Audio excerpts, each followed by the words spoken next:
Өмнөд Солонгосын оддын хүчтэй соёл яагаад дэлхийд даяар тархсан бэ? Мянмарын газар хөдлөлт Тайландад бас нөлөөлсөн. Тэнд гацсан хүмүүс нь Тайландад Өмнөд Солонгосын оддыг харахаар очсон хятад фэнүүд. Зарим фэнүүд одоо ч амнаас нь тодорхойгүй байгаа. Тэд гэрийнхнээсээ нун сургуулаа тасалж авсан. Гэхдээ фэнүүд болон зохион байгуулагчдыг буруутаагаас илүү би асуухыг хүсэж байна. Өмнөд Солонгосын оддыг бүтээх үйлдвэр хэрхэн амжилтанд хүрсэн бэ? Тэдний төлөө хүмүүсийг хэрхэн галзууруулах болсон бэ? Тэд яагаад өөрсдөө амнаасандаа ч харамжгүйгээр ингэж явна вэ? Өмнөд Солонгосыг фэнүүдэн тэжээс орон гэж хэлж болно. 2024 оны дэлхийн хөгжлийн тайлангаар хипхоп зах зээлийн дэлхийн хөгжмийн орлогын 7%-ийг эзэлдэг. Энэ юу гэсэн үг вэ? Өмнөд Солонгосын газар нутгийн тэмч том биш. Нэг бүтээлч оддын үйлдвэрлэлийн системээр дэлхийд даяар фэнүүдийн мэдээллийг хөтлөхөд хүргэсэн. Холливуудын кино урлаг дэлхийд экспортлогдож байгаагаас Өмнөд Солонгосын нууц хүчин оддын үйлдвэрлэл. Тэдний уран бүтээлчид ганц нэг бүтээлээр алдартай болохгүй. Баримтлагдаг зүйл нь бүхэл бүтэн сүлжээний системээр аяллуудыг боловсруулдаг. Эхнээ бол сургалтын систем. Аяллууд 10 хэд наснаас эхлээд компанид орж сургалтанд хамрагддаг. Дуудуулж бүжиглж тэднийг бүхэлд нь од болгох зорилготой. K-pop урлагийн хамгийн шилдэг хамтлаг болох BTS. Тэдний сургалтанд зарцуулсан хугацаа дунджаар 4 жилээс дээш байдаг. Хамгийн урт хугацаатай сургалт 10 жил түрдэг. Дараагийн зүйл бол уусах боломжтой шүтлэг. Өмнөд Солонгосын зугаа цэнгэлийн компаниуд зөвхөн дуу сонсохыг хүсдэггүй. Тэнд танд бүтэн систем бүхий хөгжүүлэх тоглоом өгдөг. Та одооноос эхлээд од болох үйл явцыг үзэх боломжтой. Тэдэнтэй онцгой аппликейшнаар ярилцах боломжтой. Түүнчлэн тусгай AI технологи байдаг. Тэд танд баяртай сайхан амраараа гэх мэт үг хэлсэн видеог явуулдаг.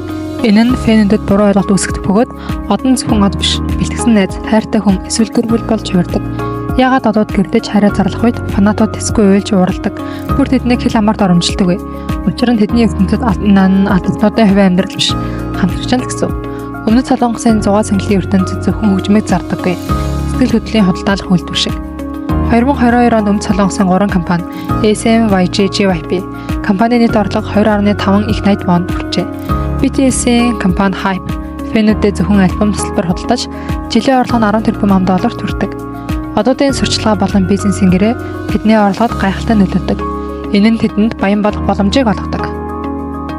Капиталын арга нь маш энгийн бөгөөд таны сэтгэлийг татгаж чиглэдэг. Тэд бидэнд байнга контент хүргэж алдартай байдлаа хадгалан алдартай хол болох юм бол тавгүй мэдрэмж төрүүлдэг. Лимитэд зүйлс болон тоглолтын тасалбар ашиглан бидэнд ховор байдлын мэдрэмжийг үүсгэдэг. Таныг илүү их мөнгө зарцуулахыг шаардаж сэтгэл хөдлөлийг илүү ойр юм шиг санагдуулдаг. Оддын амжилт нь таныг амжилттай адилхан, түүний уруудлал нь таны зовлонтой адилхан. Иймээс л тоглолтын салбар хэдэн мянган $10 төрсөн ч фэнүүд мөнгө хаяхтаа өөртөө ч сэтгэлээ үрж байна. Бангкокт болсон тоглолтын явдал нь оддыг шүтэх капиталист соёлын нэг удаагийн осол байсан. Фанатууд ухаарлал авсан ч тэдний хүсэл зоригийг сайн анхаараагүй. Өөрсдийн аюулгүй байдал оддын аяллаа хуваартай харьцуулахад дутуу байсан. Гэхдээ асуудал нь иймэрхүү үйл явдлуудыг тоолсон ч фэнүүд заримдаа уучлдаг.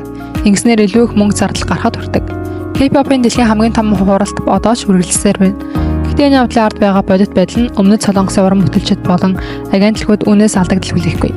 Зарим фэнүүд одоо ч галзуугаар шүтсээр л байна. Капитал хэвээрээ мөнгө олоод л байна. Энэ хямралтай байдал нь маркетингийн стратегийн нэг хэсэг. Дараагийн үйл явдлын анхаарал илүү нэмэгдэх болно. Эцэст нь би асуухыг хүсэж байна. Та өнөхөр ингээд сэтгэл хангалуун байна уу? Өмнөд Солонгосын зугаа цэнгэлийн ертөнцид сэтгэл хөдлөлийн үнцнийг бүтээгдэхүүн болгож байгаа. Танаас мөнгө болон сэтгэл гаргуулж байгаа. Тамиг татсан ч тэмцээр л байгаа. Гэтэ та юу олж авсан бэ? Та магадгүй хэлэх болно. Одууд надад баяр хөөр авчирсан. Гэтэ хэрвээ энэ баяр хөөр таныг хүн орондын бөөгнөрөл зогсоож түлхэлцэж байвал бүр таныг бусадтай дээр гიშгэлэх, таны шүтэж байгаа алдартай хамгаалагчдад дагуулж яваа. Таны хүсэл эрмэлзэл дээр алхаж яваа нь юу гэсэн үг вэ?